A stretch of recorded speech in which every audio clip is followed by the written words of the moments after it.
there, or the next day it could come here, because it's really, really hard to forecast where the wind will be, how cloudy it will be, and so on. So the TSOs need some flexibility in mind when they're making these schedules, that there will be some fluctuations, because if there's a fluctuation, that needs to be corrected before or at delivery, I can say.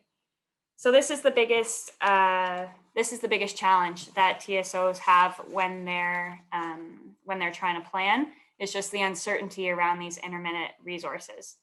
But this is where the role of the trader comes in, because energy traders ensure that the electricity produced by renewables is able to exist. So the role of the trader is to move power from one market into that has maybe too much, according to the original plan, into another market that doesn't have enough, for example, using the interconnectors like we talked about earlier.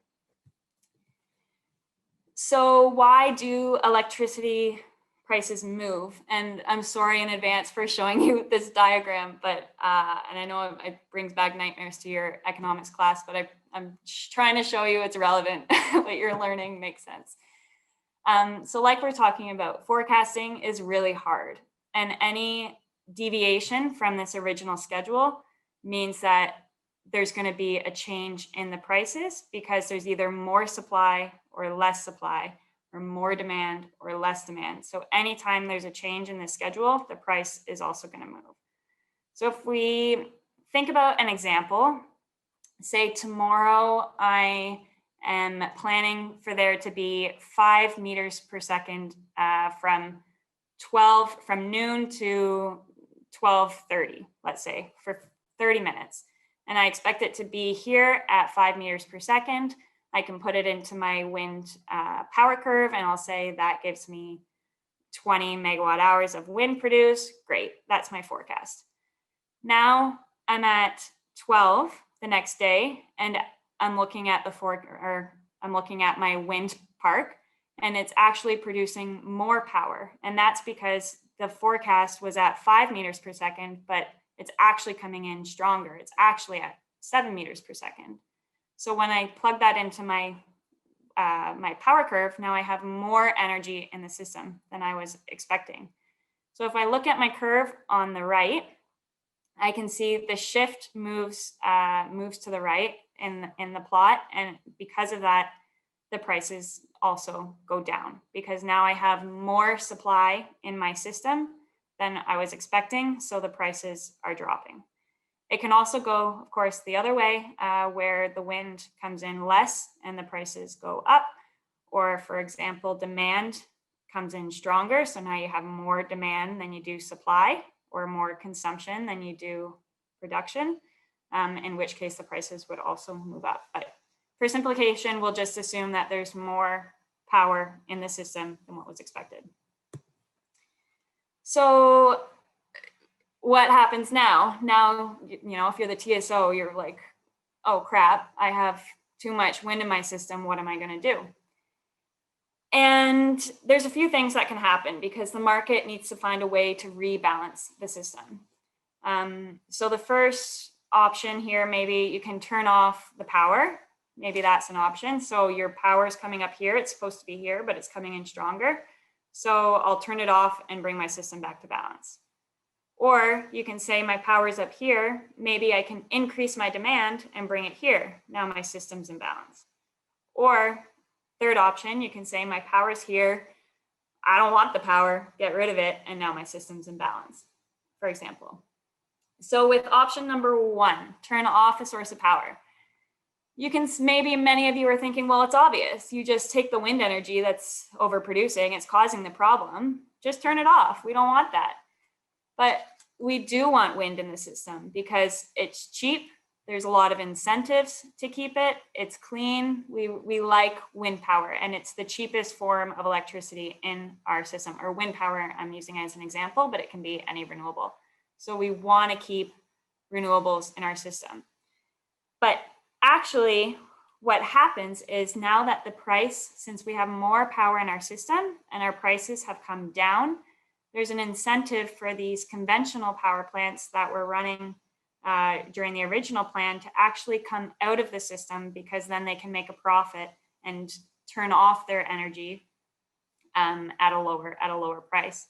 So for example, when the system was balanced, it was maybe that gas-fired plant sold at 20 euros.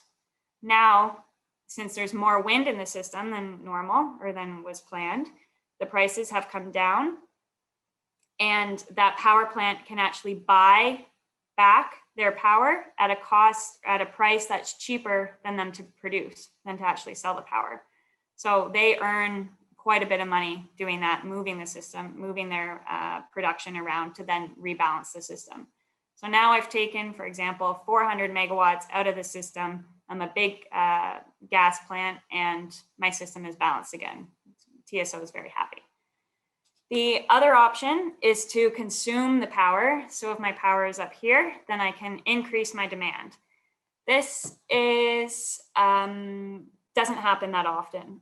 Maybe it's more feasible in a country like Iceland, where you have your aluminum smelters and you have some flexible demand, but that's not that common in Europe. So I'm just gonna kind of scratch that one out and move on from it.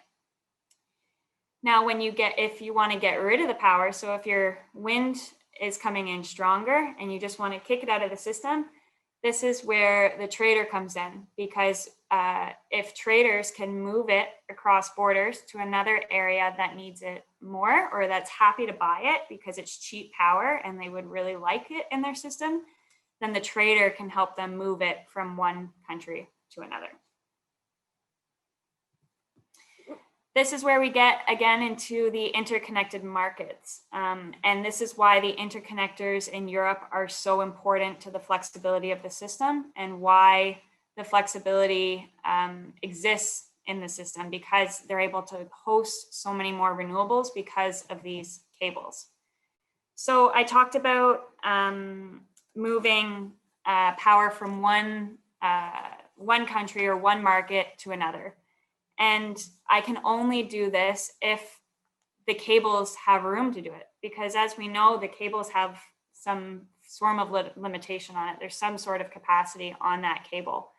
So for example, if the cable from Germany to France is 1 gigawatt full of capacity, or 1 gigawatt worth of capacity, if I can only move power on that cable if there's some available capacity in that. And capacity, can just think of it as room.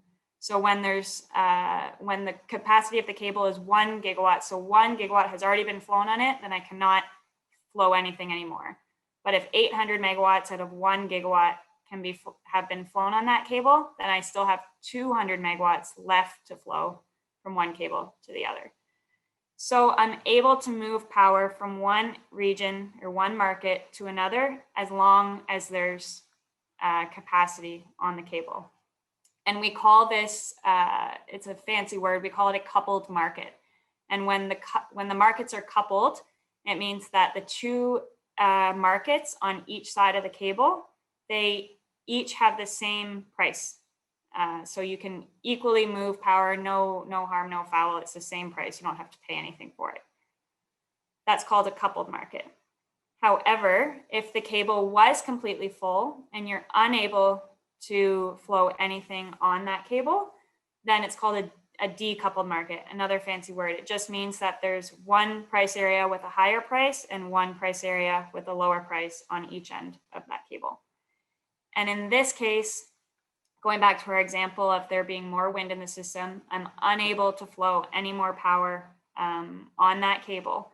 So let's say the cable from Germany to France is completely full. I can't flow it to France, but maybe I can flow it to Belgium. So I look to Belgium. Can I sell Germany? Can I sell this wind power from Germany to Belgium? If there's capacity, great, I'm happy. If there's not, then it's a little bit more expensive for Germany. So then in that case, the German TSO, or this balancer, needs to figure out, okay, I can't get power outside of my walls. How am I going to restore the balance? And this is when the TSO uses flexible units to then either increase its consumption or decrease its production and this is quite expensive. So there's always incentives as a trader to try and be the first one to react on this increase of power in the system, because you can make quite a profit if you're the first one to move power either out of the system or react before the TSO has to, because that's the last option and it's the most expensive. There's also I can mention there is sometimes you can buy capacity rights to the cable. So you can buy 100 megawatts of the cable and say, I may or may not flow it. But it's not a big deal. I wouldn't worry about it too much because it's only relevant in very few of the cables. Normally, everybody has access to all the cables. There's only a few that are kind of private and you need to buy them. So I wouldn't worry too much about it, but that also is an option. So the role of the trader, everyone says create liquidity and optimize and balance supply and demand and do things more efficiently than the TSO. And while that's all true, in reality, what we're trying to do is capture the volatility that the renewables create and make them profitable, not only for us, but also so that we can incorporate more and more renewables into the grid and bring electricity prices down in general. So if we look at this figure on the right, this speech bubble, it says buy low, sell high, the easiest job in the world. So that's what everyone said, oh, you're a trader, it's so easy, that's all you have to do. But it's it's not that easy, I'll say. So if we look into this figure on the right, what we see here in the blue line is the forecasted wind power production, and the purple line or the pink line being the actual wind power production. So if we look at our 7, we can see the wind actually is coming in lower than what was forecasted. And then about our 11, 12-ish, it then goes above forecast and comes in higher than what we expected. And the secret to traders, I'll give it away to you guys already, or our secret weapon, I can say, is that we have meteorologists or METs sitting beside us saying, the wind's gonna overperform in a couple hours, or, the wind's gonna underperform in a couple hours. So we always have a meteorologist sitting with us beside us at the desk and trying to give us this competitive advantage to the market so that we can use these price fluctuations to our advantage. So he would say, or we only have he, but he or she would say, the wind is going to come in pretty low until hour 11, but then it's going to really spike and it's going to stay high for the rest of the day. So if I'm a trader sitting on my desk, at hour 7, the prices are really high because the wind is coming in lower than where the forecast is. So there's less supply in the market than what is actually planned or what's forecasted. So the prices are going up. Now, as a trader, I'm saying, my meteorologist told me that the wind is going to come up later, so I should sell now. So I do that in hour 7. I sell at 30 euros. And then my meteorologist is right, and the wind comes up in hour 11, and I buy back again at 20 euros. So I'm able to trade those spreads in wind power and make easy, for example, a 10 euro spread times the amount of volume that I've bought or sold. So that's one example of how renewables can create volatility in the market. What we can also do is we can try and speculate between the markets. So maybe one day France is looking like it really needs to buy some power. So I can say, okay, France is going to need some power soon. I should buy there now and I'll sell it to Germany. So I have a long position in Germany and a short position in France, and I can hedge my position that way. And then when the prices come up in Germany, I'll sell. When the prices come down in France, I'll buy, and I create or I lock in the position just by separating my my two strategies. So I can also do it that way, just by hedging my own risk, my own position. But this is just the intraday market we're talking about. There's also lots of different purposes within the market, and contracts or products are traded over different periods of time. So there's long-term markets, or futures markets is what we call them, which are several years in advance or several months in advance, several weeks in advance. And these are financial products. So they're traded just the contract. They don't worry about where the wind is coming according to forecasts. It's just kind of a fixed price, fixed contract, to simplify, kind of trade that they do. And then the day ahead market and the intraday market and the balancing market are more focused on the physical actual delivery of that. So this slide, it says the same information in a maybe more specific way. This slide came actually directly from the company that I'm at now. And we call these long-term traders the cross-border trading team. Like I said, they're the financial market. So they're just trying to cover the anticipation of how much wind will be in the system in a week from now or in a month from now, and already start to try and even these out, and have and be aware of where the capacity limitations are. Then we get into the day ahead market, and this is so 48 hours in advance before delivery and 24 hours before delivery. And this is where the TSO will make its schedule. So it'll say, this is the plan that I need the next day in order to meet my demand forecast. So this is auction-based trading, which means that there are suppliers and buyers both giving just a sheet, pretty much. So they say, at this price, I can buy this much volume, and this price I can buy this much volume, and the same for the offer side. And everyone submits this just like paper. It's really just an Excel sheet. And then the TSO or the market will sort through these bids and offers and say, okay, at this, finally I've bought up to my consumption forecast, and I've sold down to that. And that's going to be the price for the next day. So then that gives you the reference on how the prices move. If it goes up or if it goes down, that's where that balance comes from.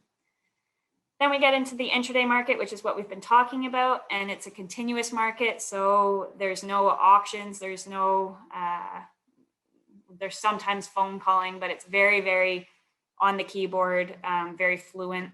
And this is where the managing of the inflows comes into play. And that's what we've been talking about. And then this goes, so we can actually trade up until 5 minutes before delivery. So up until 5 minutes before the for example, wind power production actually meets forecast, we can trade up to 5 minutes before that. And then lastly, we have the balancing market. And that's within the last 5 minutes when the TSO says, okay, this is what the traders and the other participants have been able to do for me. Now I'm left with this much imbalance. Now I need to use my flexible, expensive units to try and deal with this imbalance. And that just ensures the system stability to make sure all power is delivered safely to you, and everybody can turn on their light when they need to. These are, again, some stats for my specific company. So like I said, we are a 24/7, 7 days a week, 365 days of the year. So no time off over Christmas, over New Year's, over Valentine's Day, over birthdays. There's always somebody at the desk trying to optimize the value within the markets. We trade 23 of the countries. We have 50 different exchanges and brokerages, which means there's 50 different platforms that we can trade on, for example. So through one exchange, or we can go through an in-between guy, and there's 50 different options to get potentially different prices. 395 OTC counterparties. So that means over-the-counter counterparties. So if I didn't want to go through the exchange, say say I don't like the prices in the exchange and there's a big spread or there's big change between what somebody's willing to buy at and what someone's willing to sell at, and I really would rather a middle ground, I can call one of 395 counterparties and say, hi, I'm looking to make this trade. Can you give me a price? So there's that option as well. And over 8,000 trades completed daily. So it really gives you the sense of how much liquidity there is in the market, meaning how much I'm able to trade, how much volume is behind the trades, and how much I can buy and sell. I can do that 8,000 times a day if I wanted to. There's never exhausting resources or the ability to buy or the ability to sell. There's always the option to do that. However, of course, traders can't sit in front of that big 5-screen desk if it wasn't for the help or the support, or, not even that, if it weren't for hardworking, people doing their job amazingly. Because the point of the trader is to sit in front of their screen, make the most amount of money, and focus on nothing else other than trading. But we need someone to make some strategy, help us sort through the big amount of data. There's just mass amounts of roles that go into eventually the trader sitting at the desk. So I wanted to just mention them because it's a big part of being able to trade successfully. And also, maybe if you're listening and trading isn't really where you want to, maybe you don't want to work over New Year's, I understand. Maybe there's some other role that might interest you more. So just starting with the data scientists, obviously their job is to sort through mass amounts of data and create data science and analytical tools. They sort through all the market data. They create big machine learning models to help us predict how the market's going to move, the different prices, the different outcomes in the market. They also help the Mets, the meteorologists, make a more accurate forecast, because that's also really hard to do. So data scientists making our trend tools, they're a really big part of trading. IT infrastructure teams, so these are the guys that make our internal tools. So we can say, I'd really like this tool to flash this and show this information, and they'll say, okay, give me, I don't know, X amount of time, long time, and I'll try and do that for you. So they're pretty much developers, and their goal is to make our job faster and make the data that the data scientists have gone through more transparent, easy to read, and easy to follow. The ATS team, or the Automated Trading Solutions team, they are developing algorithms that we release into the market to do things that humans are too slow to do. This is becoming a really big part of trading. There's a lot of algos in the market and little robots, little computers. So they're looking, for example, if I can sell at a price and then I can buy immediately in the same second at a lower price, then that can capture the spread a lot faster, for example. So there's many different uses for the algos, and this team's also quite a big part of successfully trading or optimizing your profits. Meteorologists, like I talked about, so we always have a Met on shift with us, but we also have them doing behind the scenes long-term investigations into trends and to different weather patterns. So for example, I was talking to a Met the other day, and he said he was talking about the temperatures this winter. He says it might be a bit colder this winter, so he's trying to look into how that'll affect frost on the solar panels, or how that'll affect icing on the wind turbines, and what that means for the market, so we can try and forecast and project already our strategies into the coming months.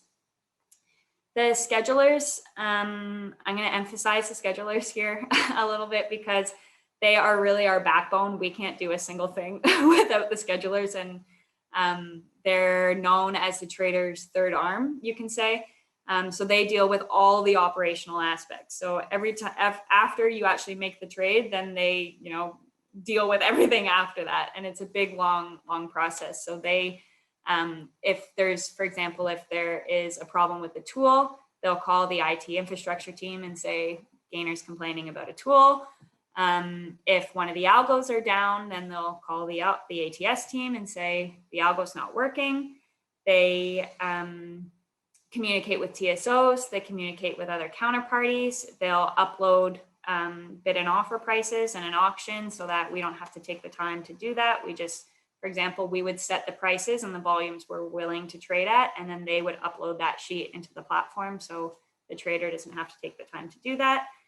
And there are communication. So traders can be a little bit antisocial because we sit in front of the screen and trade all day, and our scheduler is our little mouth communicating for us any of the issues that we have. And ultimately, the purpose of this is so that traders can just focus on making a profit, being focused on the desk and not worrying about all the noise that goes in behind the scenes.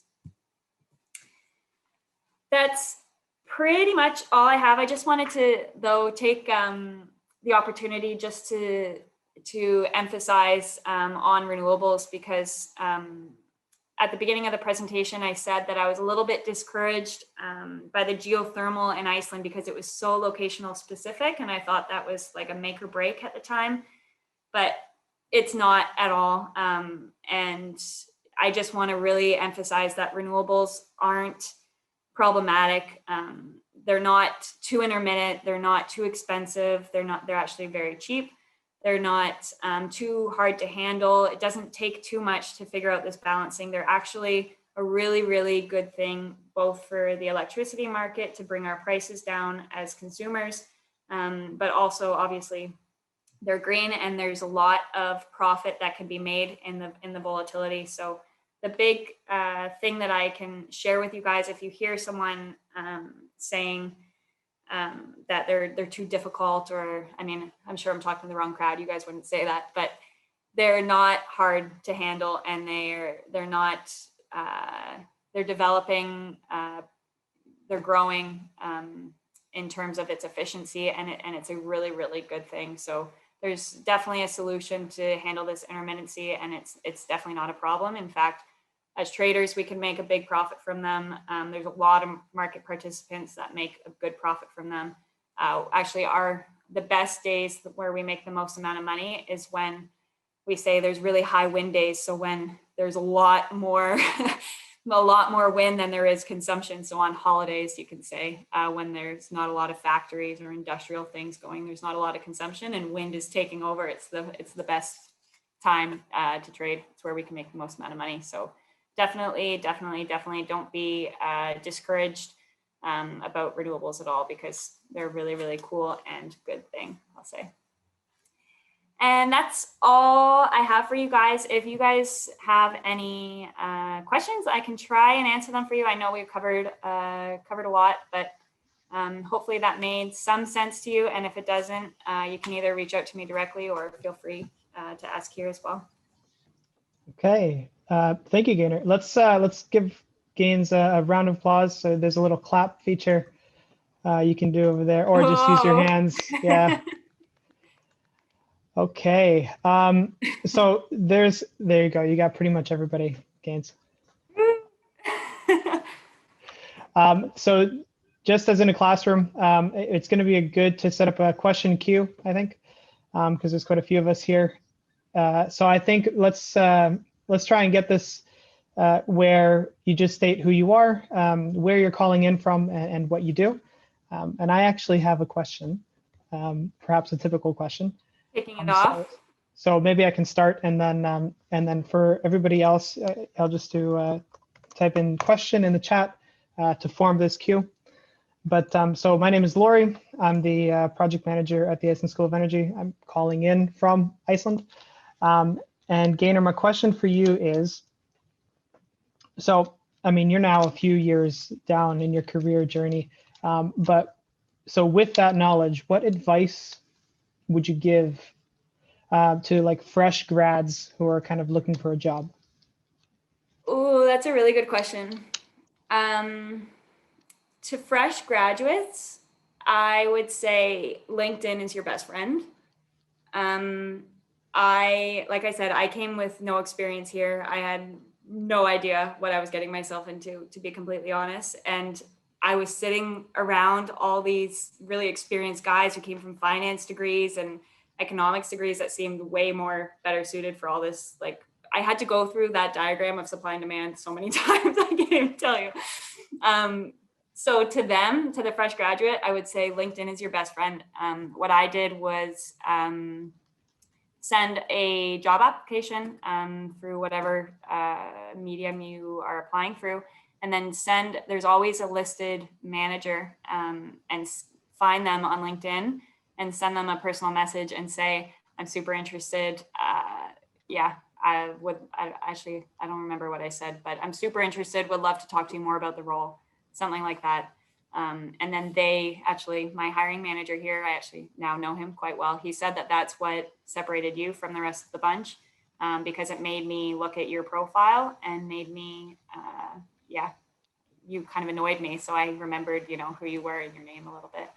And then to the students that are maybe going through their internship or their thesis project, what I wish I did at that point in the stage, thinking about my career, was research the kind of job I would be interested in. So get to know the job market, and read through that description before you've graduated and are starting to look for jobs, because all of a sudden you're reading all these job descriptions and you're like, shit, I don't have that. Oh, sorry, shoot, I don't have that, or, whatever. So what I would do is I would try and get to know the market first, and then it'll list a bunch of skills that they want you to have, and you can incorporate that into your studies or into your internship or into your thesis to try and develop those skills. So then when you go and apply for that job, you can say, I already know how to do that coding, or I already know what that is, or yada, yada, yada, because they really like to see the skills, I think. So basically, LinkedIn is your friend. Yes. Research the job, be annoying, and contact directly. That's it. Don't add a smiley face. Don't do that. Add an exclamation mark, but not a smiley face. Awesome. Cool. Well, it looks like there's quite a bit of a queue, so maybe we'll do like one question at a time.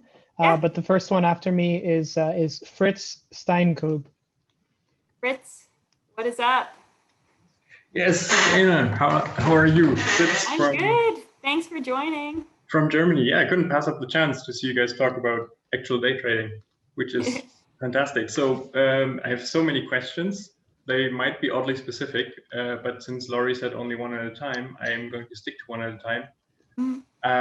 So you said you are doing intraday trading, right? Which products are you guys mostly trading in? Like quarter hours, half hours? So it depends on the market. Each market you can trade different products. In Germany, for example, you trade the hourly product. You can also trade a block. So you can also trade, say, hour 4 to 8 or 8 to 12 or a block of hours. You can also trade the quarters. So you can do all of that in Germany.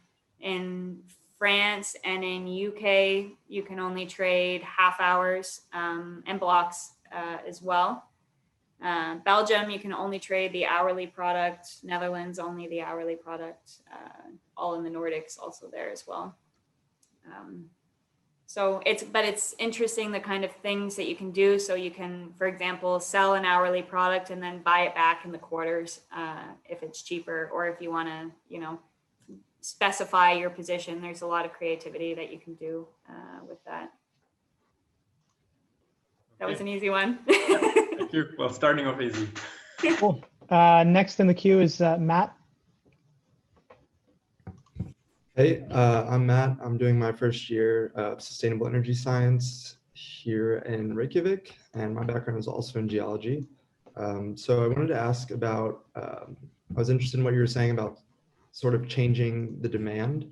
And what do you kind of think of the prospect of using, so like I know energy storage is kind of difficult right now, but using renewable variability to harness like potential energy differences through like these like new gravity batteries, or like pumping water to a higher elevation and then using it later, and if that's anything that you guys have like looked at or researched for, you know, like harnessing that.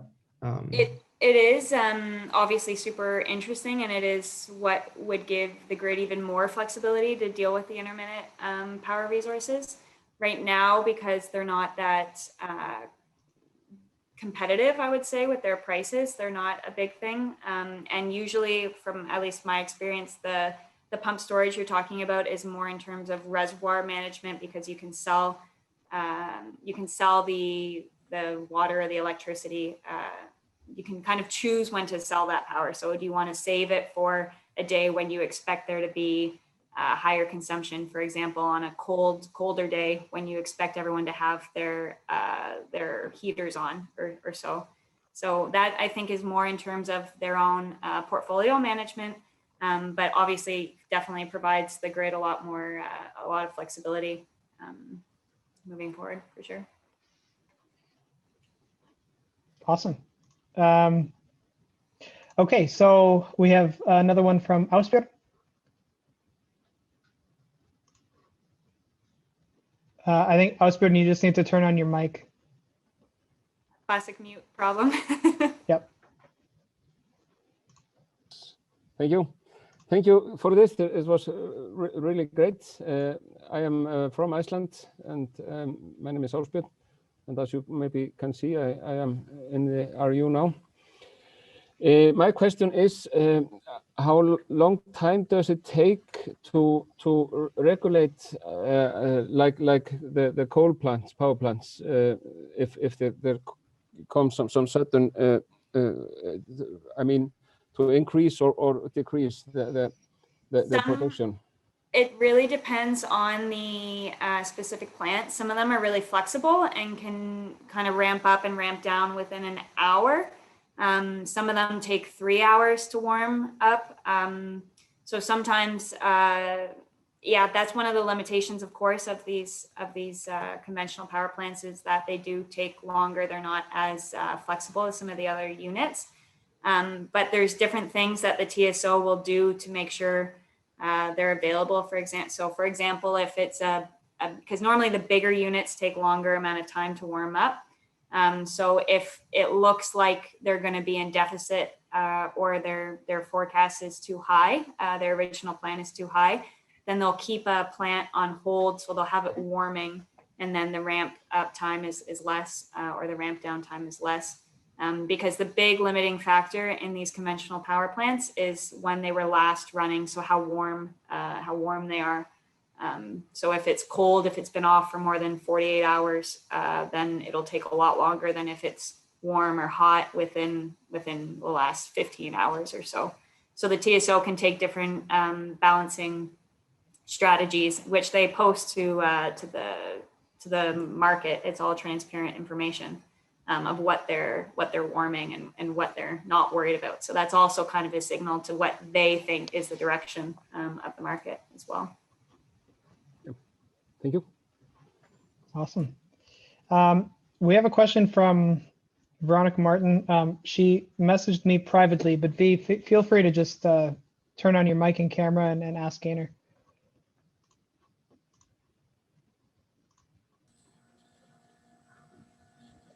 Hello. Hey V, are you in Costa Rica? If only that were true. Hi, how are you?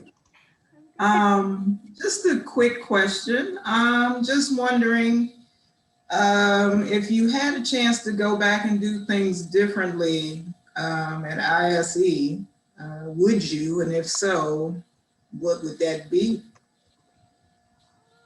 That's a tough question. I mean, it's not a tough question because the answer is no. I have no regrets. I love my time in Iceland. If I could go back and do it differently, I would travel more, maybe. I would, hang out with my friends more, stay up later, yeah. But nothing, yeah. Actually, I would love to come back and do it again because it was such an awesome time in life, for sure. But in terms of how my degree went, I'm really, really happy that I went to these other kinds of classes in the business department, got a different outlook. Obviously, we had a really, really great class, so I can't see anything negative about that.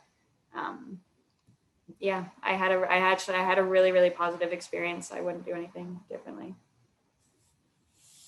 All right, thank you. Good to see y'all. Stay safe. Awesome. Thank you, V. Who is next? Who's next? It looks like Fritz is the only person who has more questions at this time. Love it. So if you guys have any other questions, I mean, just keep posting in the chat. But Fritz, for the time being, you know, the floor is yours to ask away. You will need to turn on your mic, though. Let's do it. Yes. Okay. So, Gaynor, you mentioned algos. How much of your actual day trading do you spend like clicking positions over having the algos close out positions, etc.? At the moment, we do it all manually. However, that's in the company's, I mean, algos are everywhere in the market. So I know I mentioned capturing the quick spread, but you can also have an algo that keeps you at the top of the stack, for example, keeping you best offer, best bid. And we use these kinds of algos a lot, but algos actually doing our complete trading, we're not quite there yet. And the reason for that is because the algos that we see in the market right now, they're too stupid. So they just fight over each other and they don't have any like human sense saying, no, that's too high. Stop going, stop trading there. So they essentially need a kill switch. Yeah. So at the moment we use them, we have like specific strategies that we use them for, but to actually do our own trading, we do it all manually still. Okay. And so, well, that sounds more like an auto trader to me, essentially, right? So it's doing the menial sort of things, submitting bids and everything. Yeah. Okay. Exactly. Cool. Yeah. Okay. Next question. If you find yourself in a position where you're running towards gate closure and you are unbalanced, is there an incentive from the TSO to actually get out of that hole, or would the market just punish you itself? Yes, there are. So our regulator has specific rules in what kind of position we can take. And if we are imbalanced, then we have the potential to be penalized by, of course, both the market and those prices. But at that point, we're not worried about losing money when we're worried about getting kicked out of the market. So if you're imbalanced, you are breaking the rules, and it's like panic situation. We do everything we can to get out of it. That's when the alarms start going off on the floor and everyone is screaming. So that's we definitely don't want to be imbalanced, especially in Germany. Actually, that's like the biggest market where you don't want to be imbalanced. I think because there are a couple more questions. So Fritz, I'll pause you for a second. We have a question from Taylor Chick. Hey, Teach. Hi, Gaynor. You said that you guys do about 8,000 trades a day. Out of the 23 countries that you trade to, is there a trend in terms of who has the most trades daily, or could actually change on like a daily basis? So there's each of the different markets has different liquidity. So there's, even if we wanted to trade more in, for example, the Nordics, we can't trade as much as we do for a market that has more liquidity like Germany or France or UK. So these kinds of markets are the biggest markets where we trade the most. And then, something like the Nordics, we trade less, not because we don't want to, but just because there's not as much participation from other counterparties there. And the reason for that is because there's stricter rules to enter the market. So there's not as many counterparties present there in the Nordics, or same goes for Belgium or Netherlands. There's not as much there, or Ireland. There's not as much. Is there any correlation to population? No, I don't think so. But there is probably a correlation between the amount of renewables, I would say, because if you have more renewables, then you need more people and things there to balance it, I would say. Okay, thanks. Thanks for coming. No problem. Okay, we have another question from Ausbjörn. Yeah.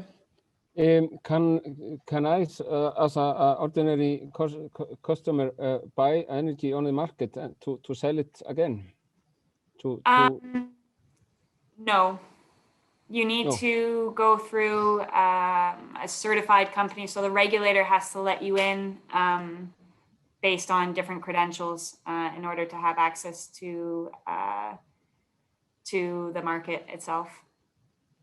So just you as a at home can't join the market and just trade. You need different credentials to prove, for example, you have enough credit so that if you buy something, you're not going to run away with it, for example. Okay, thank you. So it's not quite like stocks. It's a little bit more regulated. That power then needs to go somewhere. So if you've bought it, you need to do something with it. Yeah. Okay. I'm sure Fritz has more questions, but I've got a question just before I give him reins again. Are you concerned in the medium to near future that algos may replace your job? Yes. Yes is the short answer, because they are everywhere in the market and they are faster than a lot of us. And to be honest, they can do almost everything we can. However, there's just certain things that the algo will never capture that a human can. So we have Emmanuel Cabral. He's shaking his head furiously. He disagrees, I guess, because it's I think the power markets especially, I think you can do a lot with the algo, but the algo will never have the same feel that the human does, and they won't make as much money. They'll make more mistakes, actually. So we've been able to take these other companies that are still trying to work out their algos and use them to our advantage. So they, keep fighting with each other and fighting with each other and fighting with each other until the price is high enough. And then I say, okay, I'll sell you all now. And then they all go back down, and then they come back and they reload and they go out again and out again and out again. It's okay. Then I'll, sell it back again. So they're just at this moment too stupid and they haven't been trained well enough to look at all these different things and incorporate all the information that's on the screen. So yes, there's a lot that they can do that we can do, but they at this moment can't do everything. I'll say. Well, that's comforting, at least. Yes. Yeah. Okay, thank you. Fritz, you go ahead. Yeah, thanks, Laurie. This time I remembered to unmute myself. So I can only really speak for the German market, because I know there was recently like a pretty significant change to how you have to schedule. So now, just for everyone else, now you're not allowed to you have your schedule be imbalanced 15 minutes before delivery. So how has that affected your trading behavior? It depends on a few different factors. What we can see in the market is that there's less volatility now, the hours closer to delivery. So now people can only take smaller sizes the closer you get to delivery. It's a change that Fritz is talking about.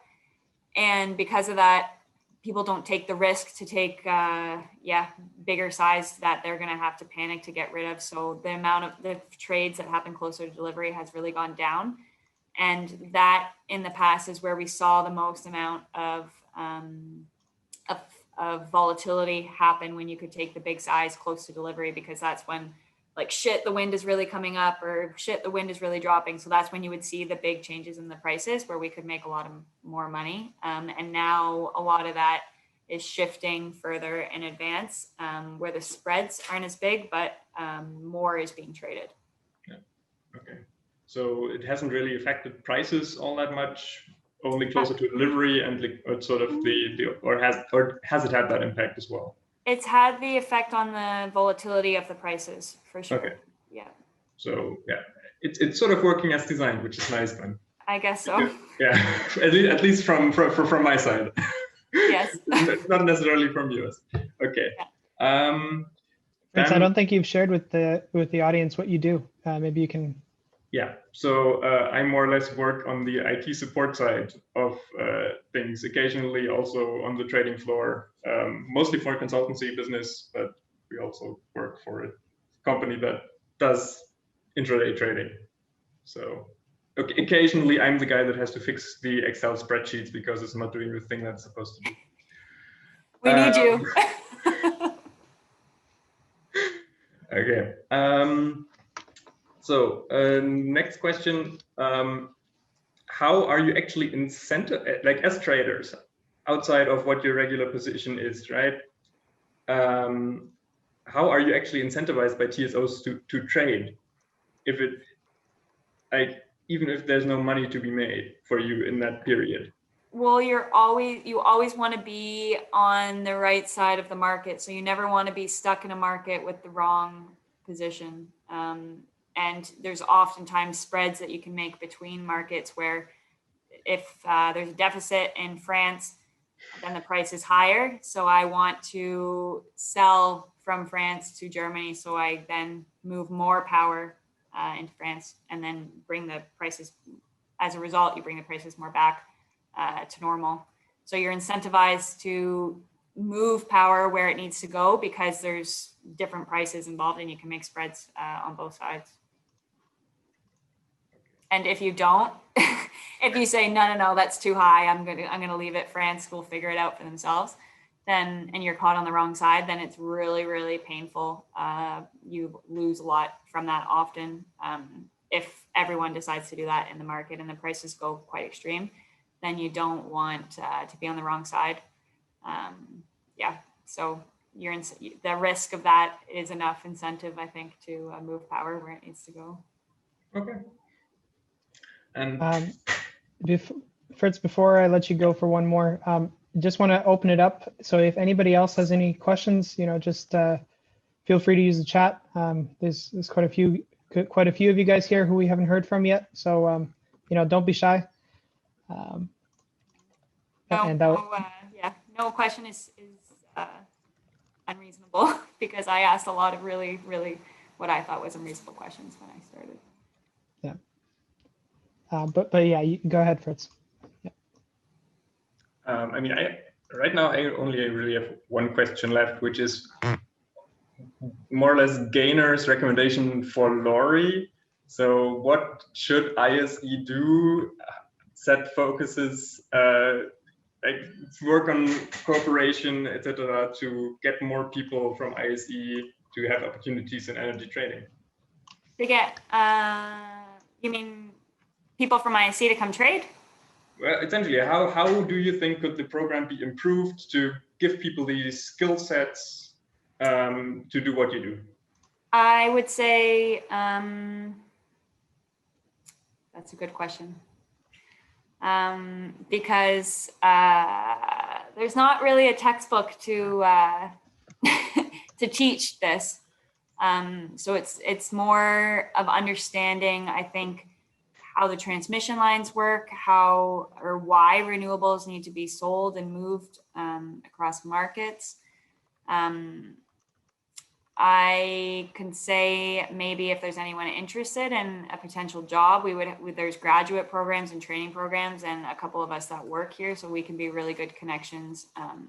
But in general, I would also say that a lot of people come without any experience because it is something that you can't teach. There's no way to teach it at the moment. There's no textbook, there's nothing, there's no video to watch. It's all things I was looking for when I started, but they don't exist.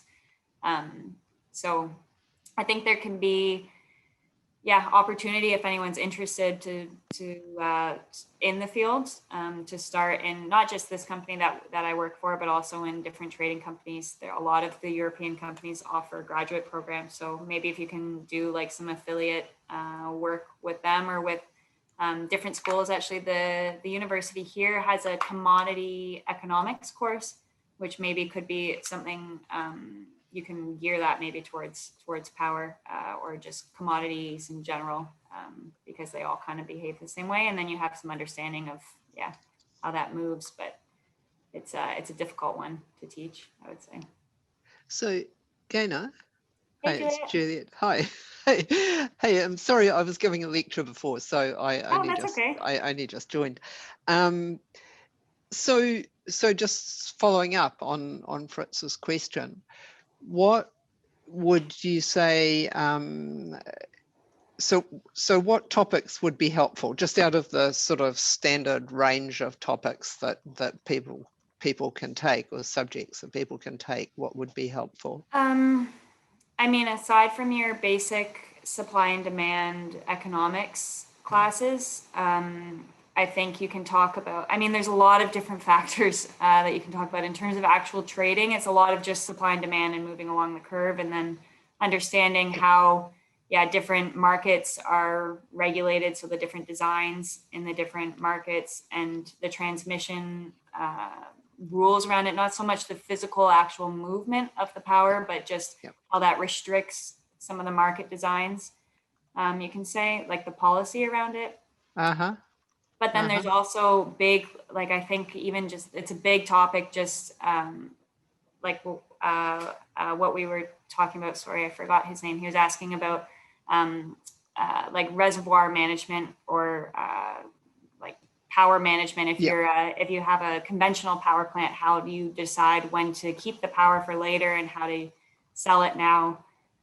So that kind of management, I think, would also be interesting, because sometimes we see big deficits in the market because people just don't want to sell it yet. They say, no, the price isn't high enough yet. So they're going to hold the resource for later. And then the prices, of course, go up because everyone's holding it. And then they say, okay, now I can sell it. So yeah, I think just management in general, I think, could be interesting, I would say. Sure. Okay. Thanks. And thanks for doing this. That's, it's really fun. good. Yeah, it sounds really interesting. Thanks. You go ahead, Dee. On that, I guess along that line, not being a citizen of the EU, were there challenges you had to deal with in order to be able to work in Denmark? It's I mean, for me, luckily, I have a UK passport. So at the time, I was able to be considered as a EU citizen. So I didn't have any issues. In terms of giving visas, I actually don't know anyone in my company where that's been the case, like a work visa. But I think at different companies, and a good way actually to get in is through a graduate program, because then, so a graduate program, they give you the 2-year rotation where they give a new student access to 3 different aspects of the business. So there's one person starting in power trading for 8 months, and then they move to ATS, algorithmic solutions, then they move to IT or whatever they're interested in. So they get a glimpse of what it's like in the company in 3 different aspects. And I think for that, they might be a bit more flexible, because then it's seen as a temporary like work visa. And then hopefully, obviously, you get the job afterwards and you can stay as a full-time employee. But actually at this company, I don't know anyone that's on that scheme, but I'm sure in other companies in bigger places, there might be potentially. Thank you. Next would be Fritz. So you mentioned graduate programs. Did you directly apply for the trader position, or did you didn't go through the rotation and everything? No, I didn't. Actually, I didn't even know it existed, to be honest. So maybe, Laurie, that's something that you can work on, is because they're available actually at a lot of different companies, and I actually had no idea that it existed. So it's something I would have really been interested in doing, because yeah, it gives you insight to what a company does, and before you have to commit on really either end. So it gives you some more knowledge, I guess. But no, I went straight into power trading. So came fresh off the boat, and yeah. But like I said, they're at least in this industry, they're really welcoming of new people. And we speak in English here, so it's an international company, which I also was lucky to find in this small town of Denmark. But they don't expect you to know anything because they know that you can't teach it. So I think they expected me to know a little bit more than I did about like economics and like, prices go up, prices go down kind of terminology. But yeah, you catch on and it worked out. So, I mean, I think definitely I'm going to ask for some links and resources after this session is done. But I would say, we'll take it as a compliment that you were able to just get thrown into the deep end and you're still there. So. LinkedIn was my best friend. That's all I'm going to say. Okay, Ausbjørn, do you want to ask your question? Okay, yes, thank you.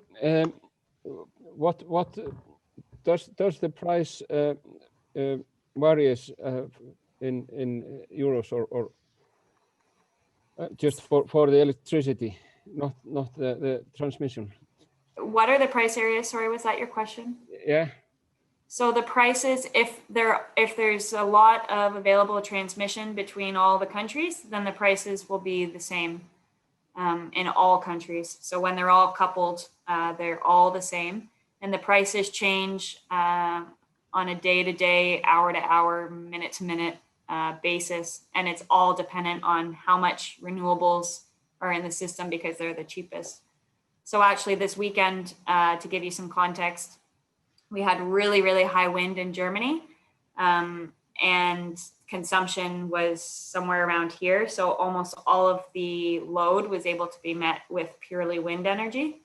And a lot of the wind was able to be met by, a lot of the load was able to be met by the wind energy alone. So we saw negative prices in Germany as a reference point. So that means that the TSO knew that they had too much power in the system and they had to pay people to turn on their, demand or so. So negative prices in the system means, you're paying people to turn on your demand or take power out of the system. But that was yesterday. And then today we had prices around 30, 35, where it's a normal Monday. The wind level has come down. The consumption is back up because everybody's back to work on a Monday and so on. So the prices can really change day to day. And on a long term, of course, they'll also change.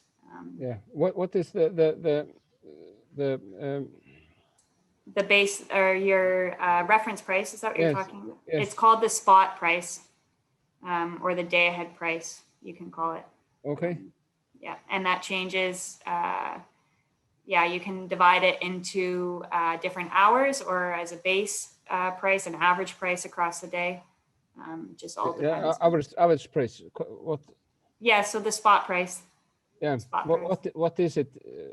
So that's where when the TSO makes their plan, that's where they say, okay, I've been able to meet my consumption and my production at this price. So people are willing to buy up to this price and people are willing to sell down to this price. And now I'm balanced, is what they're saying. So to give you reference about this really high wind energy or this high wind day we had yesterday, wind power, they're willing to be sold down to -80.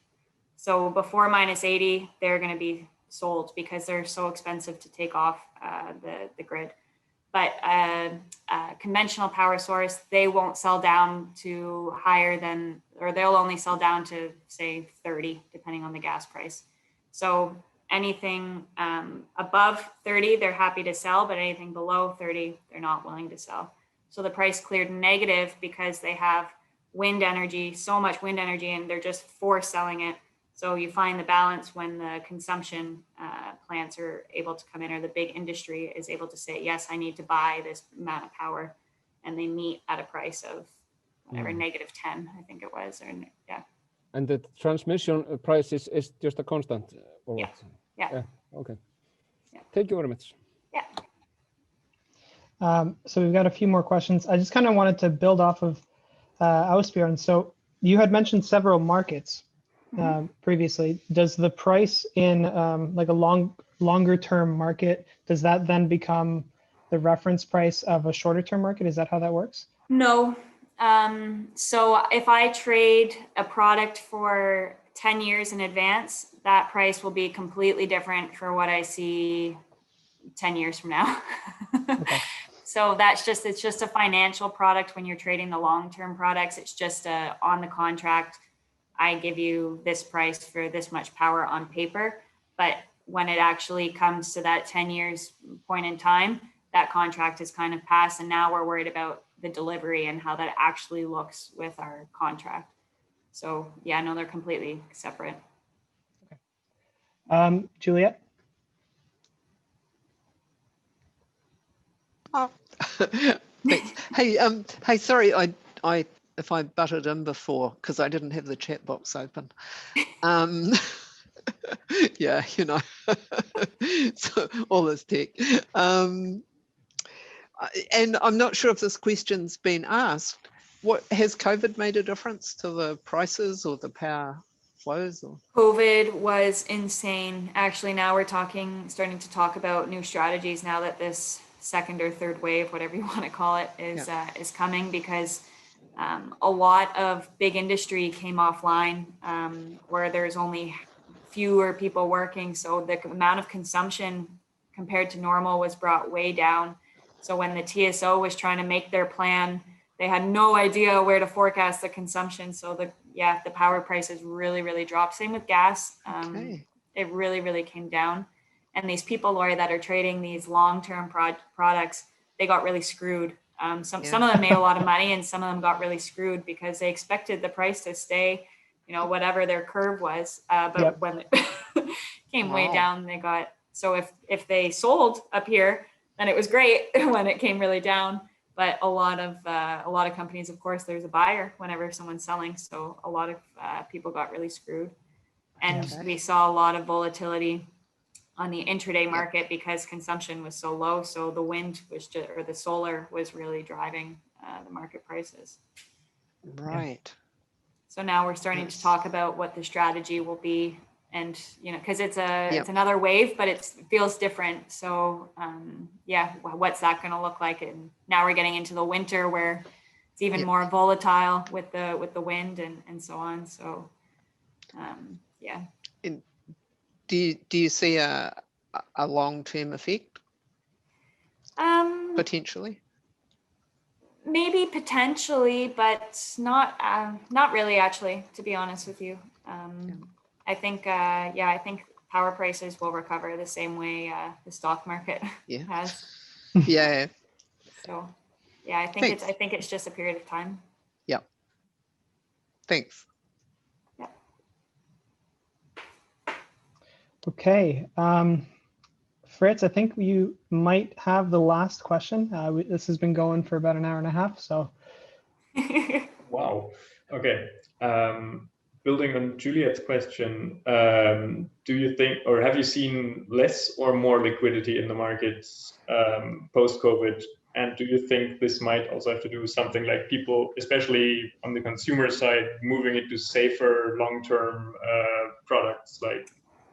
We still see, I would say, during COVID, we saw more liquidity in the market, more volatility. And now it seems everyone seems a little bit bored, I would say.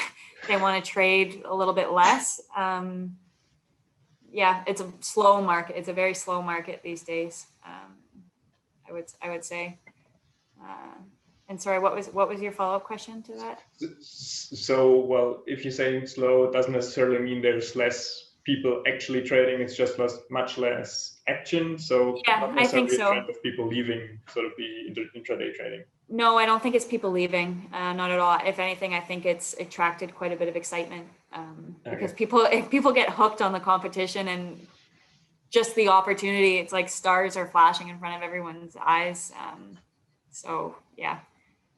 it's just because the less high industry was consuming so much power, and renewables were really able to take over the market in a way that they hadn't before. So actually into the future, when we have more and more renewables in the market, it's kind of like, it's just going to be accelerated. So you're still going to have the same amount of consumption, but your renewables will be so much more. So we'll see more of this volatility and the ability to capture or optimize the profits from it. So intraday trading will become even more important in the end. Yeah, I think as we have more and more renewables, there's more and more to balance and to move. So I think we need more cables. I know, actually, I don't know what the status is, the one, Icelandic, that's what it was called, right? I don't know what the status is of that, but I know they're always looking for more cables between Denmark and Germany, and Denmark and Nordics. And there's always talk of more and more cables, because that's what really gives the flexibility to the system. Yeah. Okay, awesome. Well, for those of you that are still left, let's give Gaynor one more round of applause. Guys, thanks so much for having me and listening to me. Hopefully it was, somewhat you were able to understand. Yeah, and it's so fun to come back to see some familiar faces, for sure. Share the knowledge, why not? And thank you so much for doing this, for taking the time. It's been a pleasure to have you. Yay. If anyone has any questions outside of this, feel free to reach out. I'm on LinkedIn. You can find me there. Thank you. Thanks so much. Awesome. Cool. See you guys. See ya.